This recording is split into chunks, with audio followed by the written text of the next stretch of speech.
Bonjour à tous, on se Bonjour. retrouve pour un nouvel épisode de Backdoor.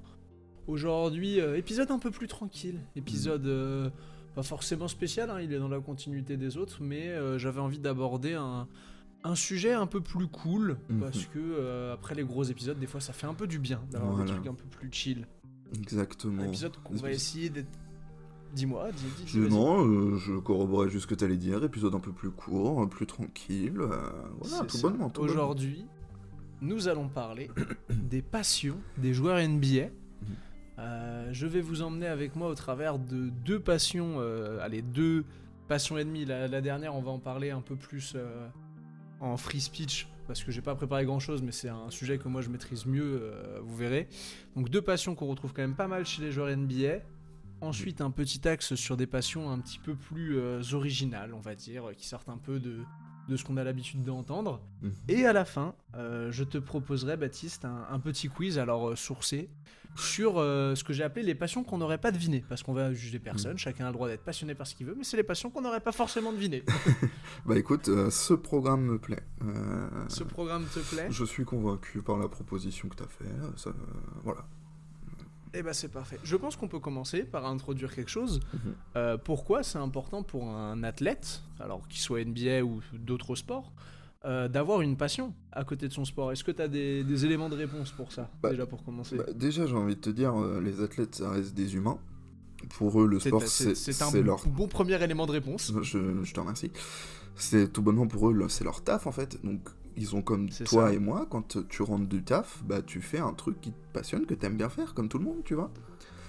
Exactement. Pour se détendre, et même quoi. si exactement, pour se détendre, et même si pour la plupart, en tout cas, je dis la plupart, mais ce n'est même pas forcément le cas en NBA, même si pour certains, le basket est leur première passion, leur premier amour. Comme tu dis, quand vous passez à des niveaux professionnels où vous vous entraînez tous les jours, souvent 2 à 3 fois par jour, et le tout pendant quasiment, alors entre 6 et 10 mois pour ceux qui vont jusqu'au bout en play-off, et j'exclus un peu les camps de pré-saison et le travail que certains peuvent faire pendant l'été. Même si c'est votre passion, ça peut vous saouler, hein. Je pense que même ceux qui ont... Alors moi je considère qu'aujourd'hui je n'en vis pas encore, mais je travaille quand même dans ma passion. Des fois ça me saoule, hein. Je pense que toi c'est pareil. Bah oui, hein, comme tout le monde. Il y a des moments donnés où c'est super génial, mais j'en peux plus. Ouais, voilà, il y a des moments donnés où, vas-y, j'en ai marre, et je vais plutôt me mettre dans mon lit et regarder une série. Parce que, Exactement. voilà. Très bien, c'est très bien résumé. Et donc ces athlètes, ils ont des petits à côté, des petits hobbies, comme ils disent, de l'autre côté de l'Atlantique, pour ne serait-ce que déjà des fois, ne serait-ce que faire passer le temps entre les différents entraînements, et puis se ressourcer, avoir la tête ailleurs. On va commencer par une passion qui, en vrai, je me pose la question, mais je pense que c'est peut-être l'une des passions aujourd'hui qui est le plus répandue autour de la ligue, puisqu'elle englobe aussi bien les joueurs que les personnes qui sont dans le front office. Est-ce que tu as une petite idée ? Quand tu disais qu'elle englobe les joueurs, je pensais à un truc genre le gaming. Je sais qu'il y a beaucoup de joueurs qui font genre du streaming et tout. Mais effectivement, on va pas en parler, mais effectivement. Mais front office, du coup, je suis un peu moins sûr qu'il y ait beaucoup de gamers dans le front office, peut-être. Hein, j'ai pas encore vu Frank Vogel en stream. Ah, ça pourrait être marrant, ça. Ça pourrait être très drôle. Ça pourrait être marrant de voir un Doc Rivers faire du stream sur 2K, tu sais. Ah oui, ce serait très très rigolo. Non, un sport de riche. Ah bah oui, le golf, naturellement. Le golf, oui. Bien évidemment. J'avais envie de parler du golf, parce que en vrai, c'est un sport, je trouve, qui, en NBA, est quand même... Enfin, est peut-être l'un des sports les plus pratiqués à côté du basket, parce que ça reste quand même un sport qui demande de l'énergie, le golf. Bien que de l'image qu'on en ait, pour ceux qui n'en font pas, c'est c'est pas physique, etc. C'est un sport bien plus physique qu'il n'en a l'air, et bien plus technique qu'il n'en a l'air. Et c'est un sport qu'on retrouve quand même pas mal, je trouve, autour de la ligue. Alors, pourquoi le golf ? Parce que c'est une très bonne voiture. Oh, bonne vanne. Fallait que je fasse cette blague faite. Non, le golf, c'est un sport de précision qui a déjà une caractéristique comparée au basket, c'est qu'il se joue en plein air. Et quand vous passez votre temps dans une salle, des fois vous aimez bien un peu respirer de l'air frais et voir la nature. Ouais. Pour faire très simple, parce que je n'y connais rien du tout en golf, donc toutes les personnes qui apprécient le golf, désolé si je massacre votre sport par avance. Pour moi, le golf, c'est un sport qui consiste à envoyer une balle dans un trou en le moins de coups possible. Jusque-là, je te suis. Je crois que c'est ça aussi. Vous avez un certain nombre de trous sur un parcours. 18 généralement. Et c'est ça, 18 peut-être, j'en sais rien, j'ai C'est pas 18. Non, regardé. C'est 18. Ouais. Ouais. Eh ben c'est 18. Vraie info.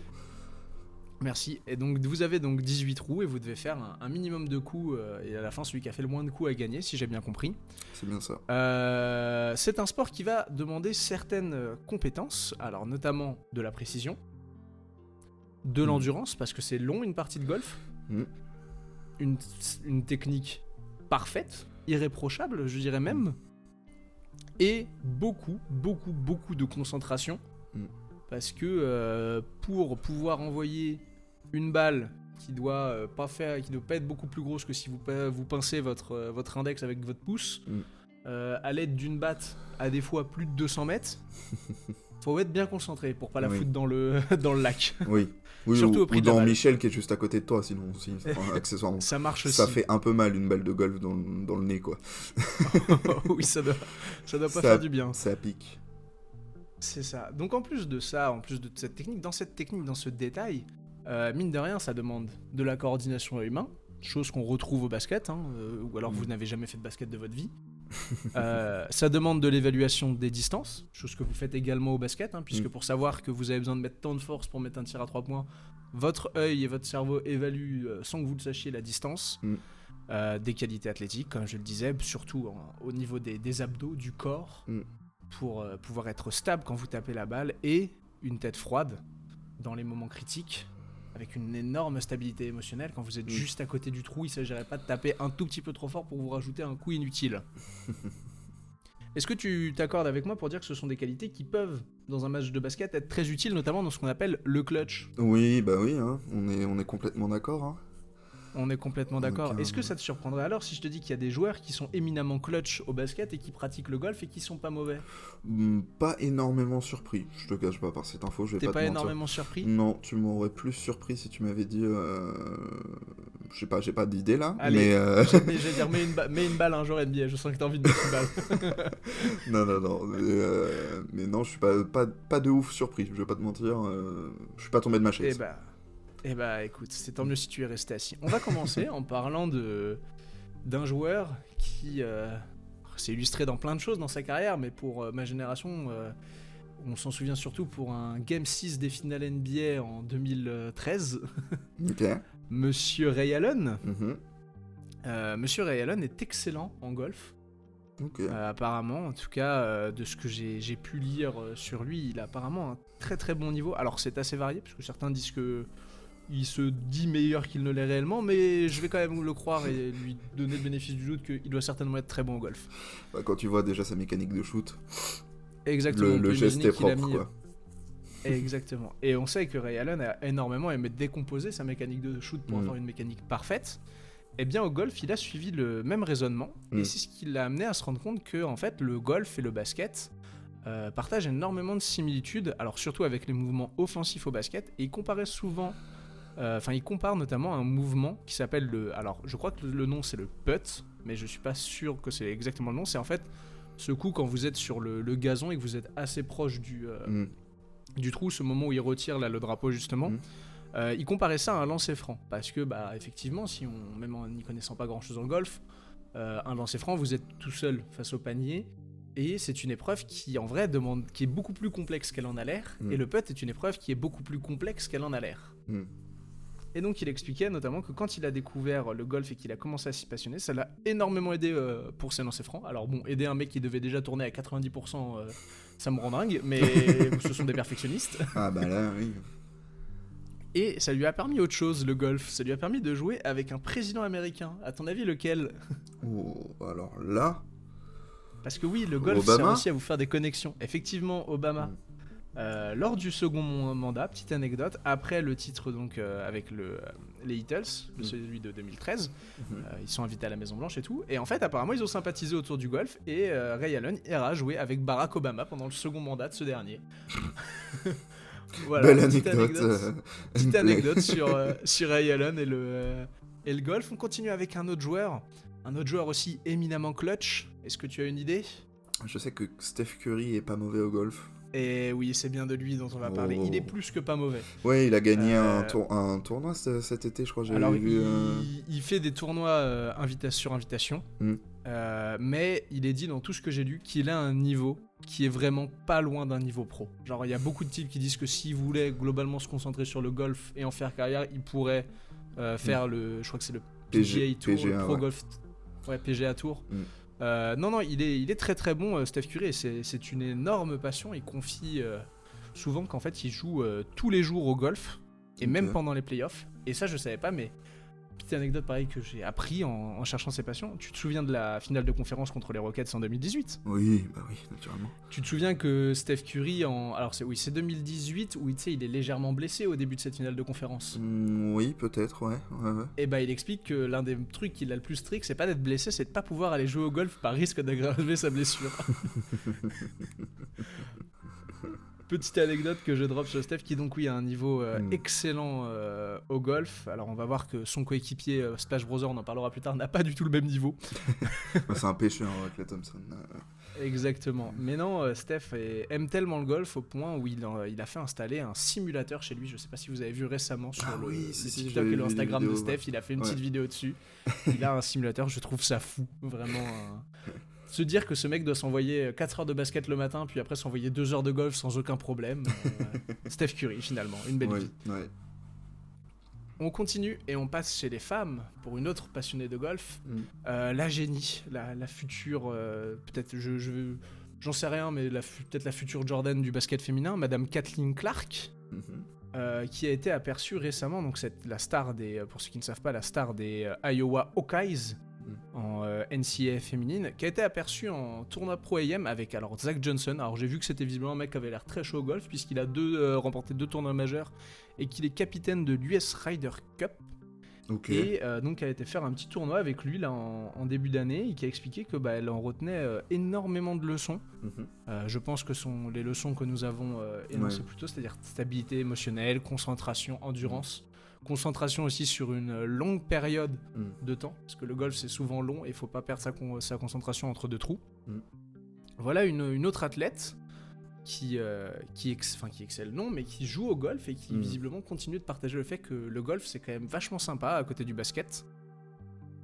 On va aller tout de suite vers un nouvel athlète, un de mes chouchous, Monsieur J.R. Smith.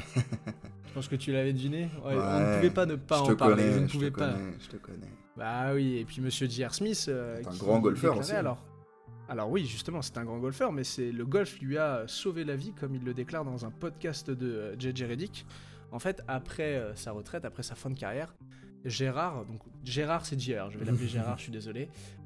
Gérard confie que en fait, vous passez d'un moment où vous avez énormément de temps, et d'un coup, vous avez plus rien à faire, et il se sentait perdu. Il confie même qu'il commençait un petit peu à faire une dépression, et c'est là qu'il se retrouve une passion pour le golf qu'il avait un peu délaissé.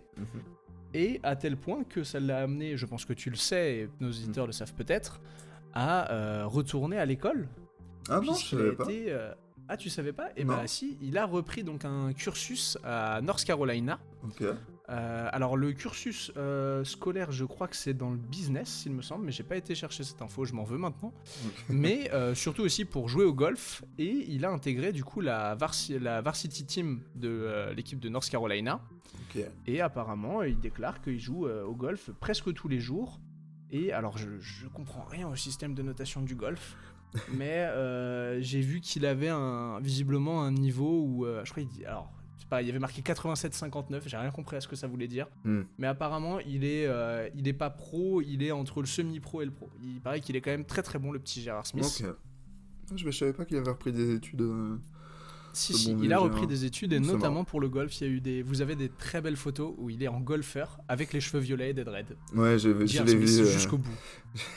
Vraiment magnifique. Il a un t-shirt au moins ? Oui, il a un t-shirt. Il a un petit polo de golf, North Carolina, il est tout beau. Mon père n'a Allez, on va partir. On va partir sur un dernier athlète dans le golf qui a aimé ça, mais qui a aimé ça parce que finalement c'était de la compétition et plus que pour le sport lui-même. J'imagine que tu l'as deviné, nous allons parler de Monsieur Michael Jordan. Oui. Même dans Space Jam, il joue au golf. Même dans Space Jam, il joue au golf. Avec Larry Bird et Bill Murray. Exactement. Ah oui, putain, c'est vrai. Mais J'ai oui. oublié cette scène. C'est comme ça qu'il se retrouve dans le monde avec Bugs Bunny et tout. Il va chercher sa Ah, balle mais oui, et purée. il est Oh, aspiré dans le trou de golf et il arrive chez les Looney Tunes. Oh, j'avais oublié que ça avait été à ce point-là. Bah oui, Jordan, grosse passion en fait. Jordan qui globalement découvre le golf quand il arrive en NBA. Et bah donner à manger à un dog, donner à manger à un compétiteur et il va vouloir devenir le meilleur. Et va naître une obsession pour Jordan envers le golf qui le poussera jusqu'à construire. Alors est-ce que tu le sais qu'il a construit chez lui un terrain de golf ? Bah, je le savais pas, mais je suis pas non plus ultra surpris de la nouvelle, je vais pas te mentir. Voilà. Est-ce que tu serais peut-être plus surpris d'apprendre que tu disais tout à l'heure c'est 18 trous normalement ? Ouais. Et bah lui il en a fait 23. Bah écoute, alors, petit ego, hein. Exactement. Notre Et ami selon la Michael. légende, de ce que j'ai vu, alors j'ai pas été vérifié, excusez-moi, mais selon la légende, ce parcours de golf serait optimisé pour le jeu de Jordan afin qu'il ait toujours un avantage sur ses concurrents. Oh mec. Je suis tellement pas surpris en plus que C'est qu'il tellement, fasse un c'est truc tellement comme de ça. Jordan. Bah ouais, c'est ça.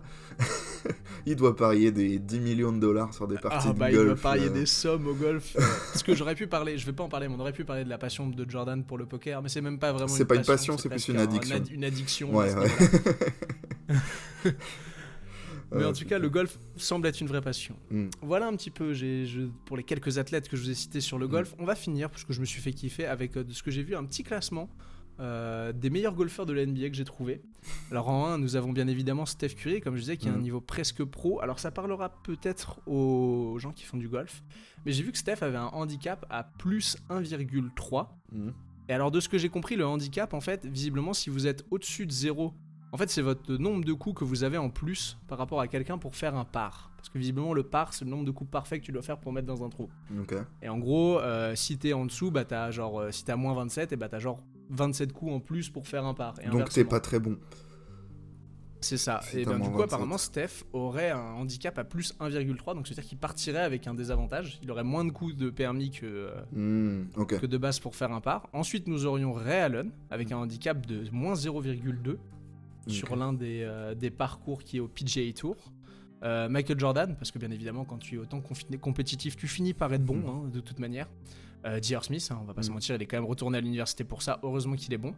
J'ai pas trouvé beaucoup d'infos, mais la seule chose que j'ai trouvé sur lui, c'est qu'apparemment il est très bon aussi, c'est monsieur Larry Bird. Ah bah ça m'étonne pas trop non plus Voilà. de Larry. Ça va bien avec le Ça personnage. va bien avec le style. Ouais, avec Est-ce la qu'il DA trash du talk que tu personnage, penses je dirais. Bah bien sûr.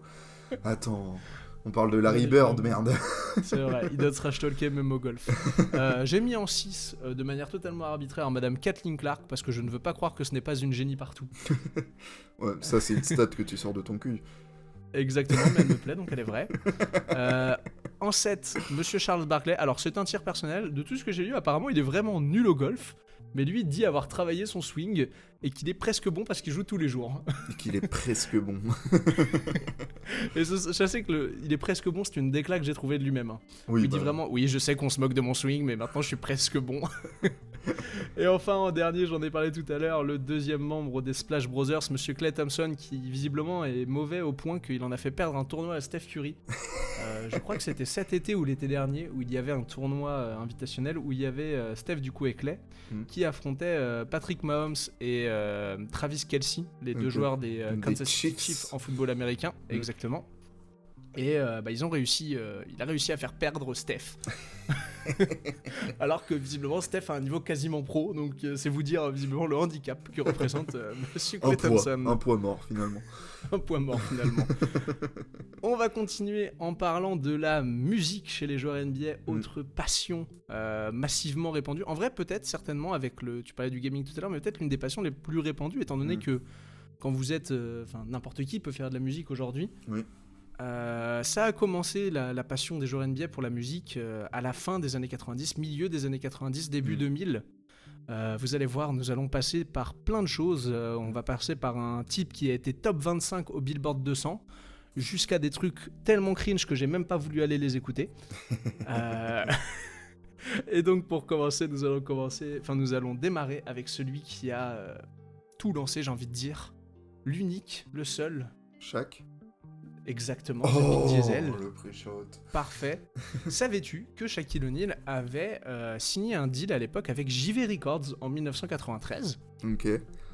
ce qui l'amènera à sortir un album, l'album Shaq Diesel, et c'est cet album qui va se hisser top 25 du Billboard. Il a fait top 25 au Billboard. Il a fait top 25 du Billboard, et attention, tu n'es pas prêt. Il va drop aussi 3 autres albums, entre 93 et 98, qui vont tous, alors qui vont pas aller jusqu'au niveau, mais qui vont quand même réussir à chaque fois à rentrer dans le Billboard 200.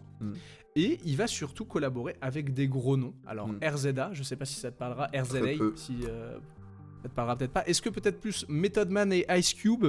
J'ai déjà entendu ces noms-là, ouais. C'est des noms que t'as entendus, et je pense... Ouais, certainement. Ouais. Et un nom que je pense, voilà, tu vas entendre. Sachez que Shaq a enregistré l'un des derniers titres de son vivant avec Biggie. Oh. Et oui, Putain. Shaq et Biggie Small, il y a un son qui existe.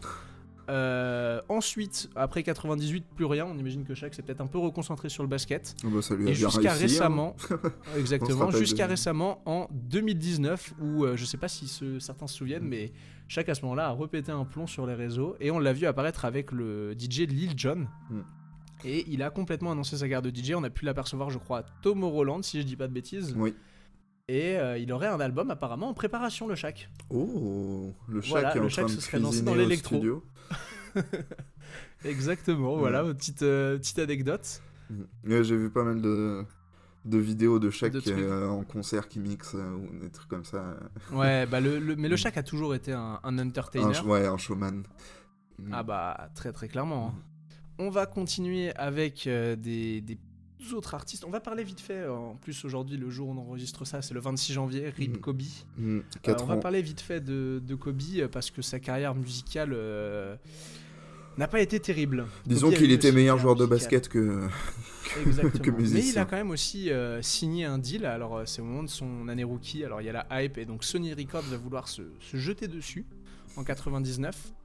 Il va d'abord apparaître en feat sur un remix de Say My Name des Destiny Childs. Non. Je sais pas si vous vous souvenez de ce son-là. Mais non. Et oui, si, il y a Kobe sur le refrain de ce son. Oh, mais j'ai envie d'écouter ça du coup là. Ah, tu vas aller écouter ça après, tu vas voir, tu vas en faire très vite envie d'arrêter. Ouais, bah, je sais, mais pour la culture, Kobe Bryant Ah oui, qui pour la reprend, culture. enfin, avec les Destiny Child. Putain. Ah oui, c'est très très drôle. En 2000, il va sortir un titre qui s'appelle assez sobrement Kobe. Honnête. Mais le titre va être un terrible flop. Hein. Il va essayer de le promouvoir au All-Star Game, mais tout le monde va s'en foutre. À tel point que Sony Records va rompre le contrat. Et pour finir, je dirais que le seul avantage de la carrière de Kobe Bryant, c'est que ça lui a permis de rencontrer sur un tournage Madame Vanessa Bryant. Et ça, c'est beau. Et oui, l'amour a été trouvé grâce à la musique. Je savais pas ça. Mais je Et croyais oui, qu'ils je ne savais étaient. pas non plus, j'ai appris. Je croyais qu'ils étaient ensemble au lycée ou un truc comme ça. Bah non, parce qu'au lycée, Kobe fait son bal de promo avec... Ah putain, Ah, comment mais il oui, s'appelle c'est avec. Merde, comment il s'appelle Une blonde... Oui. je sais plus. Une grosse artiste du début des années 2000 dont j'ai mangé le nom. Ouais, pareil. Ça va revenir dans un Pas peu près. Brandy, pas un truc comme ça Brandy, quelque chose comme ça. Possible, j'ai plus son nom non plus. Ah, Ouais, j'ai mangé le nom, punaise. Dommage, on n'était pas nés aussi. je vais regarder sur internet. Continue. N'hésite pas à les regarder. Je vais continuer, du coup, en parlant d'un autre joueur NBA, et peut-être celui qui a refait naître la vibe musicale en NBA, monsieur Dame Dolla, Damian Lillard, monsieur titulaire au All-Star Game. En effet, Dame Dolla, je sais pas si vous vous souvenez, il va apparaître sur une radio où il va lâcher un petit freestyle, une radio rap. Alors, je crois que j'ai un doute, mais il me semble que il apparaît sur la radio Shady Records. Pour ceux qui se demandent, oui, ça avait un rapport avec Eminem, ça n'en a plus trop maintenant. Et en fait, il va lâcher un petit freestyle et ça va un peu choquer tout le monde. Derrière ça, sur Vine, parce qu'à l'époque, c'est pas sur Vine, pardon, sur Instagram, mais c'est un truc qui est né sur Vine, il va participer au challenge 4 Bar Friday, où tous les vendredis, vous lâchiez 4 bars. Et Damian va commencer un petit peu à faire comprendre à tout le monde qu'il sait rapper. Il explique que lui a appris en fait à rapper parce que quand il était plus petit et qu'il voulait être avec ses grands cousins, tout le monde rappait, donc il a fait comme ses grands cousins. Suivant la hype, est-ce que c'est ce qu'il voulait capitaliser dessus ou est-ce que ça le faisait kiffer, il va sortir un album en 2016, un album qui est nommé The Letter O, dont tu as forcément écouté des morceaux puisqu'à l'époque je l'écoutais pas mal cet album, moi j'avais bien aimé. Moi aussi j'avais écouté quelques morceaux. Ouais, je passe une grosse dédicace au son Bigger Than Us qui était sorti je crois en 2015, ce que je kiffais vraiment beaucoup trop, avec en feat avec Paul quelque chose, je ne sais plus. Ce son, c'est le meilleur succès de Lillard parce que ça va se hisser top 119 du Billboard 200. The Letter O va se hisser top 119. Depuis, il va quand même sortir 3 autres albums, et des titres par-ci par-là. Si en France, on a eu une petite vague au début quand c'est sorti, ça s'est très vite calmé. Je pense qu'on n'a pas du tout entendu. Le dernier album est sorti en 2022, je crois qu'on n'a rien entendu du tout. Non. Et par contre, il faut savoir que de l'autre côté de l'Atlantique, c'est devenu un mème Damien Lillard qui rappe. C'est vraiment, ça se fout beaucoup de sa gueule par rapport à ça. Voilà un petit peu pour le Dame Dollar. Pour revenir vite fait, c'était bien avec Brandy Norwood que Monsieur Kobe était arrivé à son bal de promo. Fin de la parenthèse. Merci. Continuons avec pareil d'autres joueurs du milieu des années 2010 qui vont faire de la musique. Monsieur Iman Shumpert, autre joueur que j'apprécie énormément. Je savais qu'il faisait de la musique parce que pareil, c'est un des mecs dont j'ai écouté ses sons que j'aimais bien. Je trouve qu'il a une bonne musicalité. Sous le pseudo Iman, le champion 2016 va sortir pas mal de titres et même des EP. À l'époque, il avait déjà fait le buzz. Alors c'était en 2012, il avait fait un buzz avec The Knicks Anthem. C'était devenu viral à l'époque sur les réseaux. C'était l'époque où il s'était fait ses croisés, donc il avait du temps. J'ai été écouter un petit peu ce qui se fait. Alors déjà, la première chose que je dirais, c'est qu'il peut dire merci, parce qu'il est également monstrueux en danse et en musique aussi. Et il peut dire merci à sa femme, la danseuse Teyana Taylor. Parce que pour ceux qui ne le savent pas, sachez que Iman Shumpert fait partie de ces athlètes NBA qui sont moins populaires que leurs femmes. Parce que Teyana Taylor ou Atlantic, c'est Vla la Rosta, mon ref. Ok, j'ai jamais entendu ce son là. Alors, c'est une énorme danseuse, enfin, elle est danseuse, chorégraphe, chanteuse, elle a genre 14 milliards de casquettes. Ok. Et elle a vraiment produit beaucoup de choses. Elle est dans un clip, je vais pas réussir à m'en souvenir. Elle est dans un clip assez viral, je ne sais plus lequel c'est, je vais pas perdre de temps dessus. Ok. Voilà pour Iman Shumpert, il a sorti des morceaux, j'ai écouté. Je dirais juste que sa musique, c'est pouce. Voilà, c'est une musique pouce. Ok. On continue avec des mecs qui ont fait de la musique un peu moins pouce. Tu te souviens quand on était au lycée, qu'on commençait à traîner ensemble et que dans les vestiaires de basket, on avait écouté le freestyle tout fraîchement sorti de Lonzo Ball, Melo Ball One. Aucunement, j'en ai. Tu t'en souviens pas du tout? Non. Ah, je me souviens de l'avoir fait écouter à tout le monde à cette époque-là. Le son est éclaté, hein, vraiment. Oui, ça m'étonne pas. J'ai marqué 2 sons que je qualifierais d'oubliables. Mais si un jour on vous pose la question en trivia, sachez que Lonzo Ball a participé à l'émission The Masked Singer aux États-Unis. Ok. Voilà, grosse émission, il y a participé. D'accord. On continue dans le cringe, je vous en reprendrai bien un petit peu, non? Avec grand plaisir. J'espère que avec tu vas grand parler plaisir. d'un Français. Alors non, pas encore. Je t'invite d'abord à ne surtout pas aller écouter les musiques d'Aaron Gordon. Je vais le faire, toi, comme ça. Ah oui, mais vraiment pour ton bien, n'y va pas. Le champion 2023 s'ennuyait beaucoup en 2020 pendant la pandémie. Il aura sorti des sons que je catégoriserais de bizarres. Pour le moins, je ne comprends pas le flow, je ne comprends pas les prods et je ne comprends encore moins le clip. Okay. Je sais bien que la musique c'est subjectif et propre à chacun. Donc je ne ferai aucune critique si ce n'est que je n'ai pas compris et que j'ai essayé de regarder 2 trucs et ça m'a cringé, donc je suis parti. C'est quoi, c'est genre du rap C'est genre un mélange. Alors comment essayer de décrire? C'est une espèce de mélange entre du rap mais sur un tempo très lent, avec une intensité de voix très faible. C'est pas bien mixé. Le clip que j'ai regardé, c'est lui dans un fauteuil qui fume un cigare avec des verres, je pense que c'est de la vodka ou du martini. Ou de l'eau. Ça fait ou de l'eau peut-être. Ça fait, c'est vraiment. Tu sens qu'il s'emmerdait pendant la pandémie et qu'il savait pas quoi faire. Il fait du mumble rap quoi, si je résume. Non, c'est même pas du mumble parce que le mumble c'était quand même un peu rythmé. Là vraiment c'est. En fait on dirait un espèce de mélange entre de la plug et du rap, sauf que c'est de la plug genre. Je vais rapper comme ça, voilà, avec la voix tout faible. Chopped and Screw. Alors c'est. Ouais, je sais pas. Non, bon, c'est même pas vraiment du chop and screw parce que le chop and screw c'est ralenti. Genre, c'est pour ça que j'arrive pas à le catégoriser. Je n'ai pas réussi à me dire, ok, ça rentre dans telle case de la musique. Eh bah écoute, ça rentrera dans la case Aaron Gordon. C'est ça. Peut-être que dans 30 ans ce sera un génie. Pour l'instant, c'est juste un mec que j'ai pas compris. Allez, avant de finir avec le summum du cringe, on va parler de quelqu'un qui a un vrai talent. Et pour le coup, je pèse mes mots. Quelqu'un qui a une vraie belle voix. laissez-moi vous parler de Victor Oladipo. Ah oui. Parce que, oui, bien que sa carrière NBA, elle a pris du plomb dans l'aile récemment. Dans le genou, surtout le plomb. Victor... Hein ? Dans le genou, surtout le plomb. Hein. Oui, bah après, son genou l'aidait à voler, t'as compris. Victor, en tout cas, peut se rassurer en se disant que quoi qu'il arrive, il aura toujours la musique s'il a besoin. Vraiment, c'est un vrai talent. Il a une vraie belle voix. En 2017, il va s'ouvrir à la NBA en faisant le son Song for You.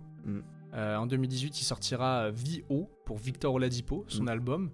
Et il a des bons feats dans l'album. Hein. Il a un feat avec PNB Rock et Tory Lanez. Tory Lanez. Tory Lanez, pardon. J'aime bien dire Lanez, alors ça c'est une private joke, désolé. Non, et du coup avec Tory Lanez, pardon. Et non, une vraie belle voix, des influences très R&B pop, mais auxquelles on peut rajouter aussi des fois un petit peu de soul. Okay. Franchement, très très agréable, Victor Oladipo. Vous pouvez l'écouter très premier degré. Lui aussi a participé à... Je crois que c'était le All-Star Game 2017 ou 16 à New York. Et qu'il arrive c'est le All-Star Game 2017 où il chante. Parce que il arrive en chantant New York, New York. Oui, c'est... Attendez, c'est celui il est sélectionné, il a une sélection All-Star Game, je crois, Victor Oladipo. Je suis pas sûr. Pour moi, c'était avant un concours de dunk, je crois. Ah, pour moi, ça doit être 2017 ou 2018. Il a une sorte de maillot avec un mode costard. Il reprend Frank Sinatra. Ouais. Et en chantant Sinatra. J'ai un vrai... Là, tu m'as mis une vraie colle, là. Effectivement, je me souviens de ça, mais alors, quand est-ce que c'est ? Je sais plus. Pour moi, c'est 2017, le All-Star Game à New York. Ouais, c'est possible que ce soit 2017, ouais. Okay. Mais en tout cas, oui, non, Victor Oladipo, vrai talent, allez écouter, pour le coup vous pouvez foncer les yeux fermés. Et lui aussi a participé à The Masked Singer, et il a fini 5ème de la 2e saison de l'émission. Okay. Donc j'imagine que c'est vraiment la preuve qu'il a une belle voix quand même, parce que je crois que c'est un truc où il y a beaucoup de candidats, je crois qu'il y a quasiment une 50aine de candidats au début. Ok. Ma foi, bien joué Victor. Fort. Bon, on finit en parlant de la musique avec le cringe. Allez, ma France. Le cringe du cringe. Et je vais raconter une anecdote personnelle pour introduire. Oh. Nous allons bien évidemment parler, vous l'avez compris, de Monsieur TP9, Tony Parker. Si les gens ne rigolent pas quand tu dis ton rêve, c'est que tu ne rêves pas assez. Tu ne rêves pas assez grand. Tu ne rêves pas assez grand. T'as compris. Vous avez tous, vous l'avez la rêve. Je ne la dirai même plus. Je n'ai même pas besoin de la dire. Non, Monsieur TP9, voilà une des nombreuses infamies dont TF1 est responsable.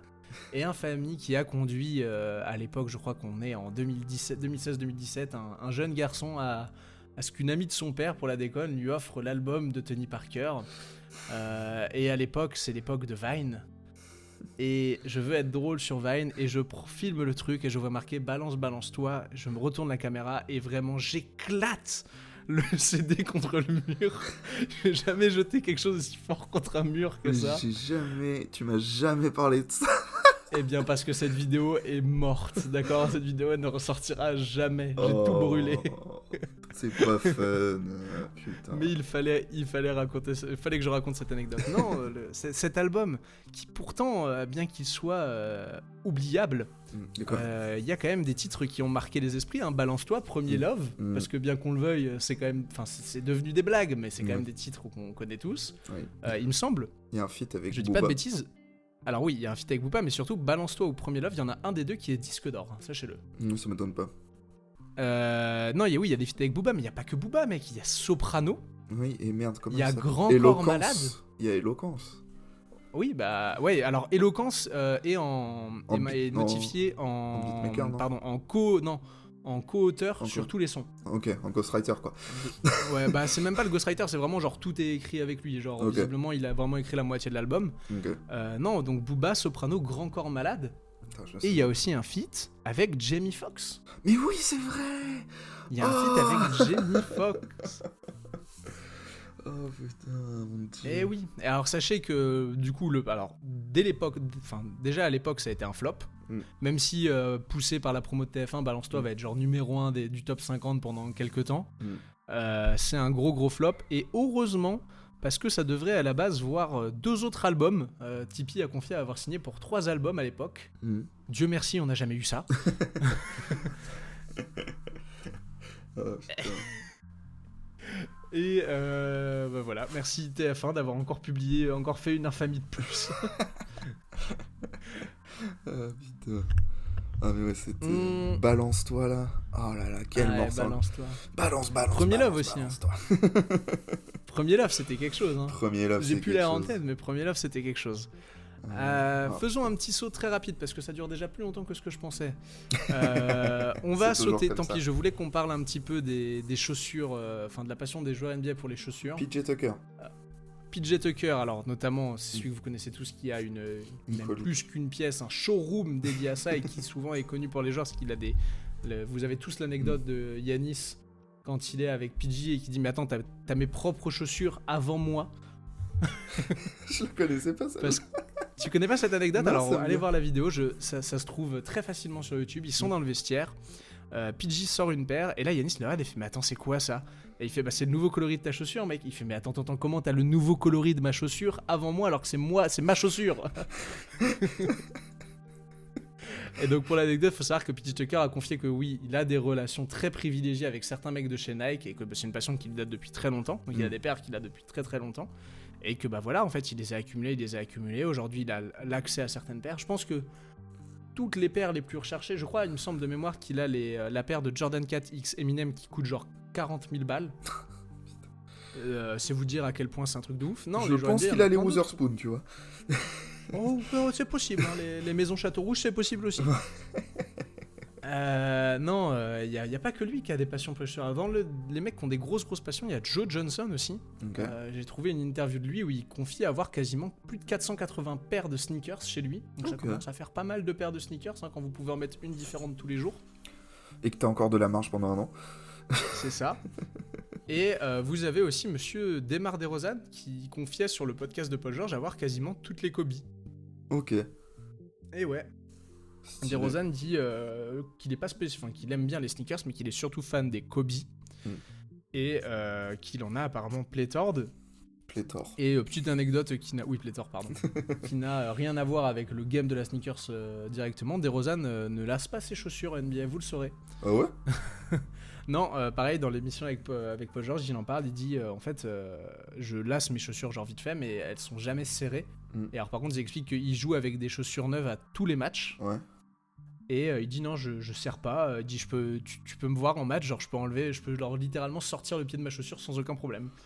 Ok. Truc de fou furieux, je sais pas comment ça passe, mais ça je passe. comprends pas comment il peut encore marcher, ce bonhomme, surtout. Et bon, ce Demar DeRozan, hein. Ouais, j'avoue. Il est fort, pas que sur le terrain, pas que au mid-range. Ouais. Allez, on va expédier un peu les chaussures parce que sinon je voulais faire court et je vais jamais réussir, surtout que je vois encore tout ce qui me reste. On va aller parler des passions un peu plus originales. Allez. Nous allons commencer. Allez, on va commencer avec un Frenchie. Oh. Tu connais la passion de Wemby ou pas? De Wemby. Bah je sais qu'il dessine. Il dessine beaucoup. Wemby. Et oui. Ouais. C'est lui, c'est sa passion, c'est le dessin. Alors, révélation qui a été faite sur le documentaire Unique, diffusé par Canal+ après sa draft. Il a un vrai penchant apparemment pour l'art de manière globale et le dessin, puisqu'il avait expliqué en point presse après la diffusion qu'il recherchait pas mal d'œuvres d'art pour décorer sa maison. Ok. Wemby est quelqu'un qui aime énormément, on va dire, la culture littéraire, puisque le dessin, je le rangerais dans quelque chose d'un peu littéraire. Et il aime aussi beaucoup lire. Je sais pas si vous avez vu l'anecdote, que les Spurs ont interdiction de l'appeler après 9h30 du soir, parce que c'est le moment où il lit pendant 1 heure. Ok. Et t'avais pas vu ça? T'as pas vu passer ça récemment? Je savais qu'il lisait beaucoup, mais le truc de vous m'appelez pas après telle heure, non, ça je l'avais pas vu. Si, les Spurs ont interdiction de l'appeler après 21h30. C'est marrant. Parce que pendant 1 heure il lit et qu'il va se coucher à 22h30, et il y a Trey Jones qui a sorti cette quote incroyable de ah non, mais il fait pas ça pour les caméras, il lit vraiment, genre il reste pas juste à la première page. Petite balle à LeBron. Ah oui. Le first page. Exactement. Mais non, Wemby lit beaucoup, lit et dessine beaucoup, et il a un style de dessin qui apparemment est très réaliste, même s'il confie parfois dessiner de l'abstrait, et je n'ai pas trouvé, mais j'aimerais beaucoup voir ce qu'il dessine. Okay. Je me souviens avoir vu dans le documentaire l'Unique justement que il dessinait souvent ses coéquipiers, parce que souvent quand il dessine c'est qu'il a rien d'autre à faire, genre dans les trajets en bus ou quoi, et que souvent il dessinait ses coéquipiers. Mais c'est mortel en vrai de... Déjà, alors moi c'est très con, hein, mais Wemby étant si grand, ça rend tout très drôle. Victor Wembanyama avec un tout petit stylo qui dessine. Oh, j'adore cette image. J'aimerais trop voir Victor Wembanyama, tu sais, avec les petits crayons de bois Ikea. Juste pour voir ce que c'est pour la science. Oh, pour la science, c'est très très drôle. Allez, passons sur OMB et attaquons Monsieur Chris Paul. Est-ce que tu connais la passion de Chris Paul ?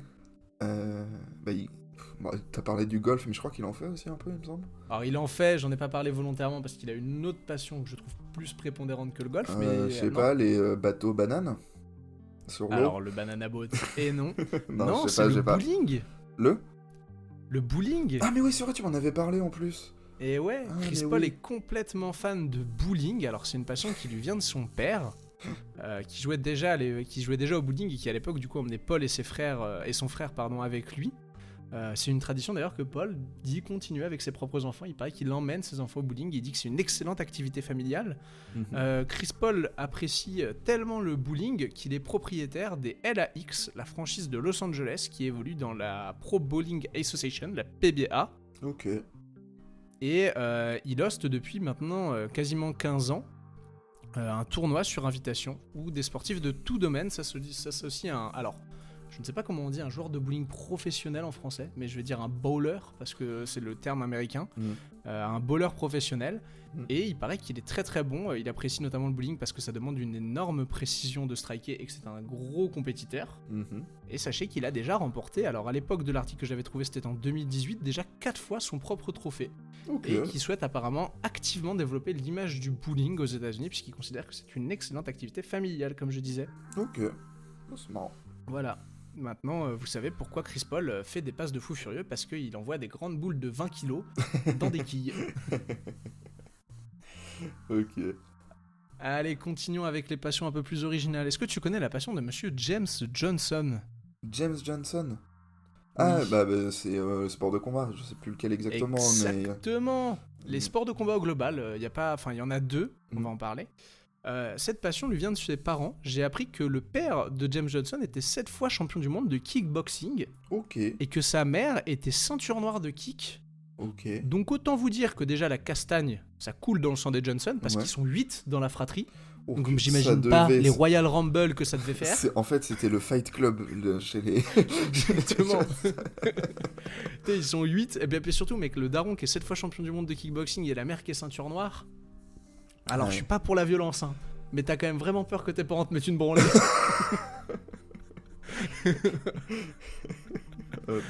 Non, les sports de combat pour James Johnson, c'est quelque chose qui coule dans ses veines depuis toujours, finalement. Il explique que ça lui a quand même appris des choses primordiales pour la NBA. Il explique que le kickboxing lui a appris à ne absolument pas avoir peur de prendre des coups dans la tête, et notamment quand il drive. Oui. Parce que finalement, quand t'es habitué de manger des grands pieds-bouches, c'est pas la petite main qui traîne qui te fait peur. Oui. Surtout que James Johnson est costaud. Oui, c'est ça. Hein. Pour ceux qui n'ont pas 2m06 pour plus de 115 kg, hein, James Johnson. On appelle ça globalement un beau pépère. Un bœuf. Exactement. Un bœuf aussi, ça marche. Sachez qu'à titre de comparaison, du coup, en termes de... Il est plus grand que Francis Ngannou, mais il fait le même poids. Et comme Francis est plus petit, ça rend plus impressionnant. Il explique également que donc je l'ai pas, ça que j'ai complètement omis ça. Finalement, il est ceinture noire de kickboxing, d'ailleurs comme les 8 membres de sa fratrie. Mais il est également ceinture noire de jiu-jitsu brésilien. Okay. Et il explique que le jiu-jitsu brésilien lui a notamment appris à retomber lors de quand vous avez des contacts en l'air ou quoi que ce soit pour minimiser les dégâts. Okay. Si un jour il vous vient à l'idée de vous battre avec lui, alors si déjà vous avez jamais vu un joueur NBA chercher de la merde à James Johnson, c'est bien pour quelque chose, puisque ce dernier a actuellement un record de 20-0 en kickboxing et de 7-0 en MMA, avec notamment, et là tenez-vous bien, une victoire en 87 secondes contre un type dont j'ai perdu le nom, mais qu'on retrouvera en combat pour le titre de la ceinture heavyweight à l'UFC 2 ans plus tard. Ok, donc un mec pas mauvais de base. Voilà, un mec pas mauvais. James Johnson a dit qu'il avait à un moment donné sérieusement envisagé les sports de combat pour en vivre. Okay. Même si il est, comme il le disait, il est quand même assez heureux, notamment pour sa santé et sa famille, de ne pas avoir à rentrer dans le ring et à mettre sa vie en jeu pour pouvoir vivre. Récemment, pour ceux qui auraient vu à l'issue de l'UFC qui a vu John Jones battre Cyril Gane, James Johnson avait déclaré que donnez-lui 1 an et il casse la gueule à John Jones, qui est littéralement le GOAT du MMA. Genre, pareil, j'ai pas une grande connaissance en sport de combat, mais j'apprécie ça. De la plupart de mes amis qui s'y connaissent mieux, il y a peu de monde qui peut dire qu'il casse la gueule à John Jones, à part Francis Ngannou. Voilà, donc ça vous pose un peu la confiance du bonhomme dans sa bagarre. Voilà pour James Johnson. On Ok. continue 2 autres passions un peu plus originales. Si tu m'as bien écouté quand on a fait le podcast sur Chris Bosh, quelle est la passion de Chris Bosh ? Le codage. Et oui, je voulais en reparler, le coding que Mm. Chris Bosh connaît en fait depuis tout petit, puisque j'avais pas lu cette info et je suis dépité pour le podcast sur lui. En fait, c'est un truc qui lui vient des maisons de quartier un peu qu'ils ont là-bas, Ok. où des mecs de son quartier en fait codaient déjà à l'époque, et il y avait une maison avec des ordinateurs d'ouvert, et il y est allé, il aime ça apparemment depuis tout jeune. Ok. À Georgia Tech, du coup, il va poursuivre et choisir l'option computer graphique pour pouvoir devenir graphiste. Ok.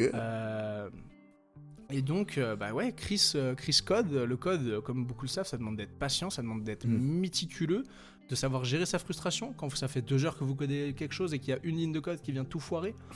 Sur les 500 qu'on vient de faire. C'est ça, pour les personnes comme moi qui ont déjà un jour se sont dit si j'apprenais le coding, et qui ont très vite arrêté parce qu'on n'a pas du tout la capacité à gérer sa frustration. Vous savez comment c'est dur.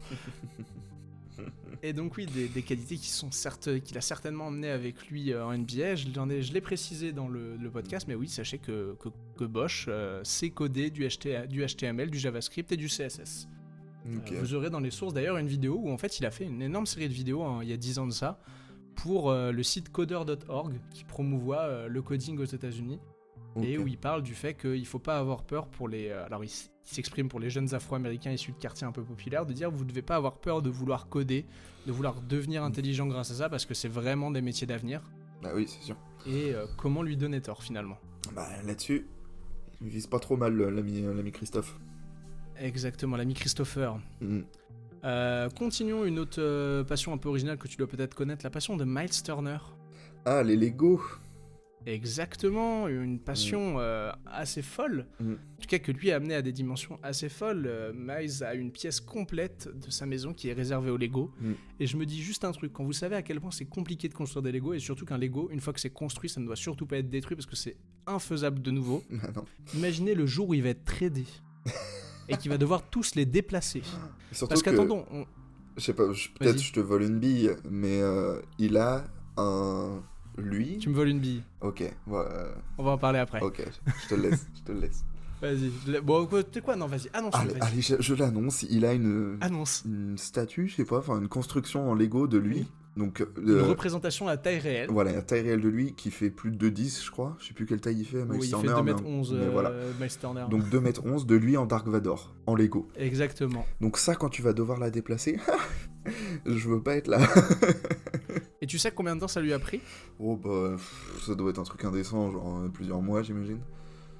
Alors lui, il a estimé à 1000 heures de travail à peu près. 1000 heures de travail, putain. Vous imaginez 1000 heures ? Il dit que, Miles dit passer à peu près 3 à 4 heures par jour à construire des Lego. En plus de sa pièce, il a littéralement des Lego dans toutes les pièces de sa maison. Il a des œuvres qui vont de 1000 pièces à plus de 10 000 pièces, comme pour son Dark Vador. Parmi les pièces les plus impressionnantes qu'il a, on a le Titanic, on a le Faucon Millenium ou encore le Manoir du Joker. Ok. Ouais, je pense qu'il finalement, doit avoir il doit tous les avoir. Bah, je l'ai pas dit, mais genre il a la tête de Mario, il a l'étoile noire de Star Wars, il a les trucs, il a les vaisseaux de Batman, il a tous les vaisseaux de Star Wars. Je pense que tout ce que Lego a fait, il l'a. Ouais, ça m'étonnerait pas. À mon avis, il a même des parts dans Lego à ce niveau-là. Il pourrait. Je pense qu'il doit passer sa vie à Legoland. Exactement. Ah oui, ça doit être ça doit être le paradis pour lui. Ah bah ça. Voilà pour les passions originales. On va passer sur un petit quiz, un mix quiz et anecdote. C'est les passions qu'on n'aurait pas devinées. Je te donne le joueur et tu dois essayer de me trouver la passion. On va commencer tout de suite par un exemple, comme ça les gens vont un peu cerner. Paul George. Paul George, c'est un pêcheur aussi. Exactement, Paul George est un pêcheur. Voilà, donc un petit peu pour cerner, donc oui. Paul George, un passion qui lui vient de son père, il adore pêcher, vous l'avez vu lors de la NBA Bubble, il raconte dans ce podcast qu'il a été pêché avec pas mal de joueurs NBA. Avec Ben qu'il Simmons, aime ça pas mal parce que- aussi, je crois.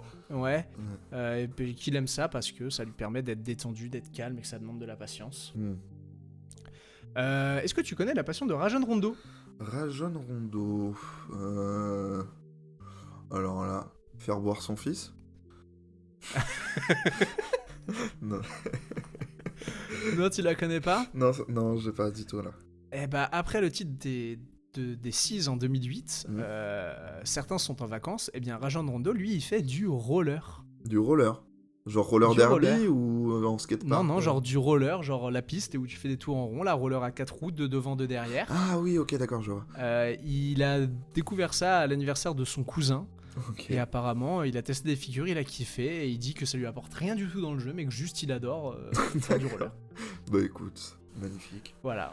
En effet, Est-ce je que l'aurais tu pas connais deviné. On l'aurait pas deviné celle-là. Est-ce que tu connais la passion des frères Lopez, Les Brooke et Robin? Lopez. Je sais pas, je les imagine bien, genre être... Ce sont des nerds. Des nerds? Ah ouais, ok, moi j'aurais dit Ouais, genre dans la nature, survie, tu vois. Je sais pas. Ça Je aurait trouve que pu, ça leur mais non, correspond. C'est des nerds, bon, j'imagine que ça doit C'est pas des être le nerds. codage, parce qu'on Non, en a parlé tout à l'heure. Exactement. Je sais pas... Eh bien, ce sont les comics books. Oh, ok. Ce sont deux énormes fans de comics, les Lopez. Ok. Et à tel point qu'aujourd'hui, j'ai vu, alors ils sont potes avec le monsieur Jim Lee, qui est un Le auteur fils de de comics Stan apparemment. Peut-être, je n'en sais rien. Ok, Je n'ai bon. pas vu de lien de parenté quand j'ai été regarder sa fiche Wikipédia. Ok, bon. Mais non, le monsieur qui a fait globalement pas mal de DC Comics, je crois, depuis le début des années 2000, notamment une série de Batman qui est un peu cool apparemment. Ok. Et qui, en tout cas, de ce que j'ai vu, est cité comme un monsieur dans le monde du comics. D'accord. Ok. Continuons avec un Européen, monsieur Pogazol. Pau Gasol. La gasolina. La gasolina, Damemas gasolina. Voilà. Est-ce que c'est artistique? C'est artistique. Ok, c'est de la musique? C'est de la musique. Ok. Il joue d'un instrument ou Ouais, il joue d'un instrument. Je pense que c'est un... Je sais pas, je l'imagine bien faire un instrument à vent, genre du trombone ou un truc comme ça. La trompette. Et non, c'était un instrument à cordes. À Il cordes. joue du violon. Du violon, ok. Et ouais, il joue du violon et il joue si bien du violon qu'il a été pendant un moment dans l'opéra de Los Angeles. Oh, ok, je savais pas ça. Voilà. Et pareil, moi, l'image de voir un mec, il doit faire quoi, 2,06 à peu près, Pogazol, Ouais, dans en train de ces jouer eaux-là. du violon, ça Ouais. me fracasse de rire. Alors, j'ai dit violon parce que j'ai trouvé que des papiers en anglais sur ça, et alors ils disent violon basse. Et est-ce que violon basse c'est violon C'est de ou est-ce que l'alto. c'est de la basse? C'est de l'alto. C'est de l'alto? Ouais. Bon bah c'est de l'alto. Merci T'inquiète. merci mon ami Il y a bilingue, et merci il y a Google aucun Trad. problème. Il y a aucun problème. Donc il joue de l'alto, Pogazol. Ok. Allez, on continue. Je vais garder les plus drôles pour la fin. Deron Williams. Deron Williams. Oh. Ouais. Alors là. Réfléchis, ça a quand même un petit rapport avec une des équipes NBA dans laquelle il a été, dans laquelle il a débuté sa carrière. Donc il a commencé au jazz, c'est un mormon. Alors non, sa passion c'est pas les mormons. Non, sa passion c'est l'escalade. Ouais, j'allais dire un truc de montagne, genre le ski, j'allais dire. Un truc. Mais... Non, Ok. non, c'est l'escalade, la passion de Deron Williams. Alors, Ok.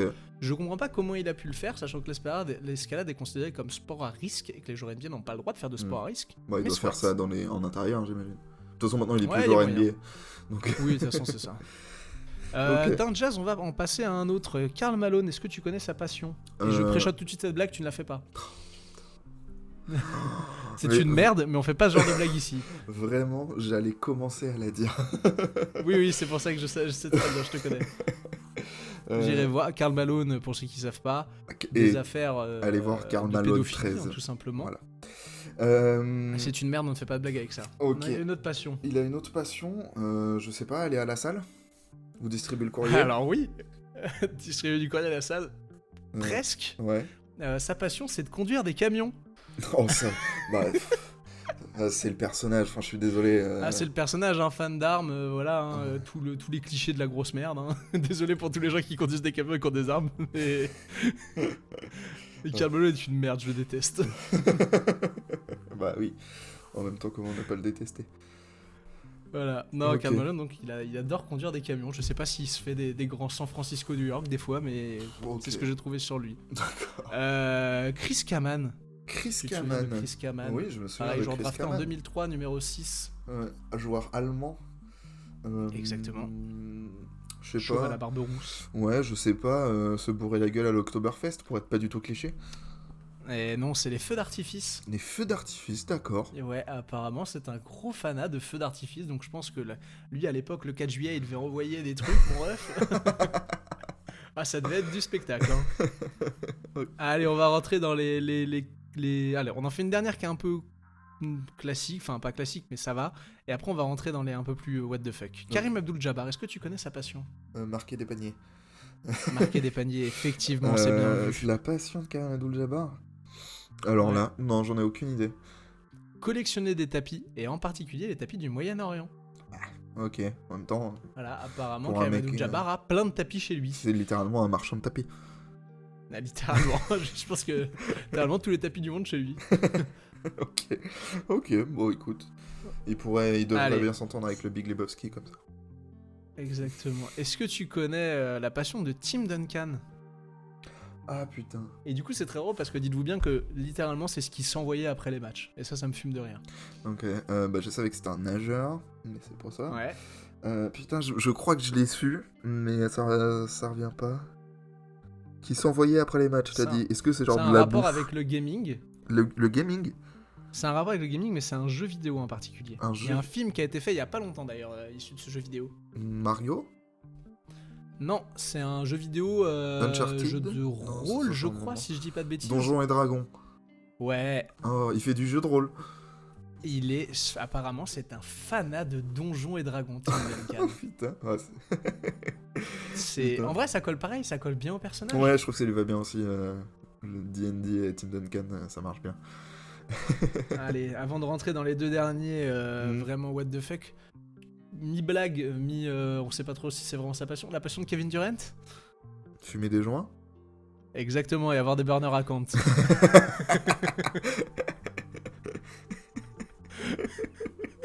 Allez, c'est la fin, c'est la fin, on a le droit d'être un peu sérieux. Parce que là, les deux derniers, le problème, c'est que... bon. Oui, le problème, c'est que les deux derniers, je sais pas comment les introduire. Tu connais la passion de Ron Artest? Casser des gueules? Non, les opérations dentaires. Hein? Ouais, je sais pas, j'ai trouvé un papier de Bleacher Report, premier degré, où il y a les 50 hobbies les plus what the fuck des athlètes américains, et il y a Ron Artest et les opérations dentaires. Apparemment, il est tout le temps chez le dentiste. Mais genre, je sais pas ce qu'ils lui font. Mais genre, il est assistant dentiste ou il se fait opérer? Non, apparemment, il kiffe vraiment, genre qu'on le, je sais pas, je pense qu'on doit lui nettoyer la bouche, on doit le... Mais apparemment, il a un vrai truc avec les opérations dentaires. Ok, il doit avoir des chicots, mon pote, elles doivent être magnifiques. Ils doivent être... Elles doivent être blanches. La moindre trace de tartre. Elles brillent. Ok, Ron Artest. Allez, et le dernier qui a une passion bien cringe, mine de rien, la passion de monsieur Kevin Love. Kevin Love. Ouais. Bien cringe. Passé, je me souviens que c'était passé à l'époque du titre des Cavs et que déjà à l'époque j'avais pété mon crâne dessus. Ok, un truc bien cringe. Si tu me dis que c'est moi, un je trouve Fury... ça un peu cringe. Eh bah franchement on n'est pas loin. Hein. Non. C'est se déguiser en Elmo. En Elmo? Précisément Elmo? Ouais. Elmo, le personnage, le truc rouge là, c'est ça? Oui, l'espèce de meupette là, ouais. Elmo, et bah il adore se déguiser en Elmo. Ok.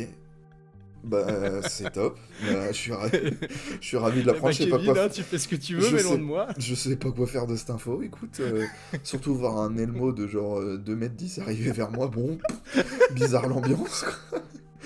Un Elmo qui shoot à 3 points là et qui fait des passes en transition, bizarre. Un Elmo qui me fait un écran de retard.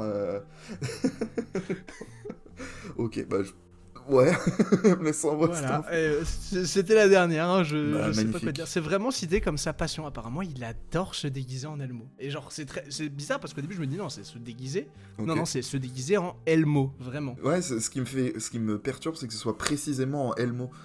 Que genre qui se déguise en plein de trucs, ok, tu vois. Mais que ce soit précisément un personnage.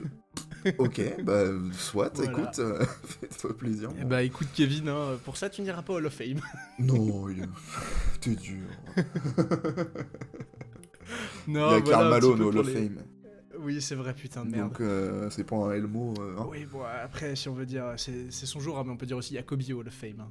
Il est vrai. il est vrai, voilà. Il est vrai. Bon, voilà ce qui conclut cet épisode sur les passions des joueurs NBA. J'espère que vous avez appris des choses, peut-être. J'espère que vous avez apprécié. J'en ai appris plein, notamment Kevin Love. Notamment Kevin Love et Ron Artest. Je suis déçu que tu m'aies empêché de faire ma vanne sur Karl Malone. Non, non, pas de blague là-dessus, c'est trop sérieux pour qu'on fasse des blagues. Il y a aucune... Rien n'est toléré. Quoi qu'il en soit, c'est sur ça qu'on va conclure. Magnifique. Je vous souhaite une bonne fin de dimanche, ou une bonne fin de lundi ou de mardi, peu importe quel jour vous écoutez le podcast. Bonne fin de journée, tout bonnement. Une bonne fin de plaisir. Continuez. Bonne fin de plaisir. C'est un peu flippant de dire je te souhaite une bonne fin bizarre, de plaisir. Ou alors on dirait une mauvaise traduction d'un truc en québécois. Ouais, tu sais, c'est une espèce de menace un peu chelou. Genre, prends bien du plaisir là parce que ça va pas durer. Là, tu vois, genre, c'est un peu terrifiant, je trouve, cette phrase. Mais c'est comme mon avis. Excusez-moi d'avoir été terrifiant. Allez, on va se dire Topette. Des bisous à tous, c'est Topette. Allez, bisous.